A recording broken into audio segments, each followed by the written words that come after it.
In this video, I'll introduce Newton's laws of motion, including concepts and mathematical models. So concepts. We have several different concepts here. One is mass. So mass, measured in kilograms, is how much stuff there is. Not a very technical definition, I know, but I think it gets the point across. There's also weight. Weight is the force of gravity acting on a mass. It is not the same as mass. These are two different things. In the United States, in particular, it's very difficult for people to separate these two ideas in their head. And the reason for that is actually our unit system, because you would think of your mass in pounds. That's your weight. It's not your mass. If you would say your mass is 200 pounds, in fact, your weight is 200 pounds, and your mass is 200 pounds divided by 20, so 10 slugs. Slugs are actually the U.S. customary unit for mass, and nobody even knows that. Nobody uses it anywhere, but we use pounds for both of these, and so that causes a great deal of confusion. So we'll really try and keep these things separate.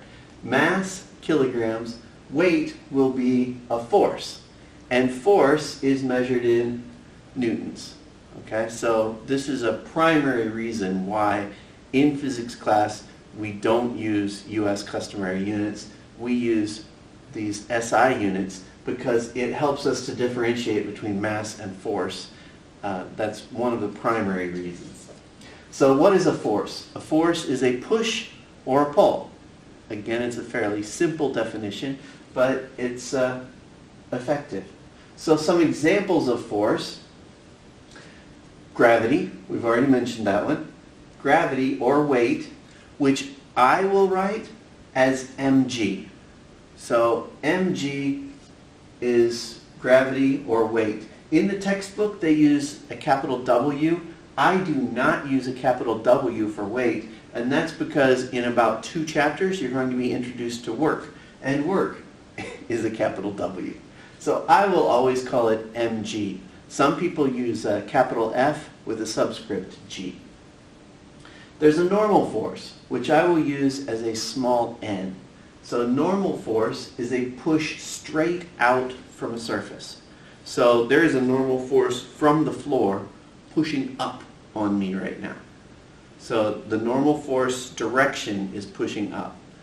It's called normal because it's in the normal direction. It doesn't mean normal in the sense of regular.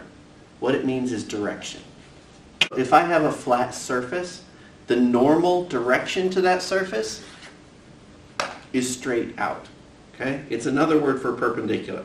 So whatever direction the surface is facing, that is the direction, the direction perpendicularly out from the surface is the normal direction, and that is the direction of the normal force.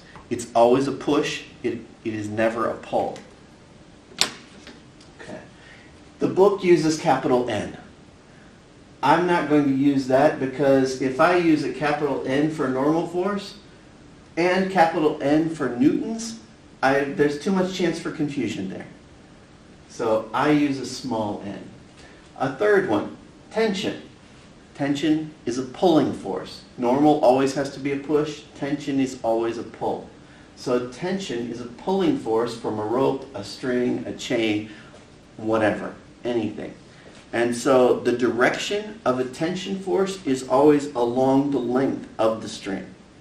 If you're trying to pull something with a string, the string goes in the direction that you're pulling, right? So that's the tension force. And then the last one is a frictional force. This one, small letter f for friction. A frictional force generally opposes motion. So if there are two things that are touching and you try and slide them across each other, the friction prevents that movement between those two surfaces. Okay? It is always in the direction of the surface. So if I'm pushing this way, the friction force on this hand is opposing the motion directly the opposite direction. Remember, forces are vectors. So a vector has magnitude and direction. And we'll talk about systems of objects. You can define your system of objects in such a way that it makes problems easier to solve. Sometimes it's good to define multiple different systems of objects for different parts of a problem. Mathematical models, there's only one.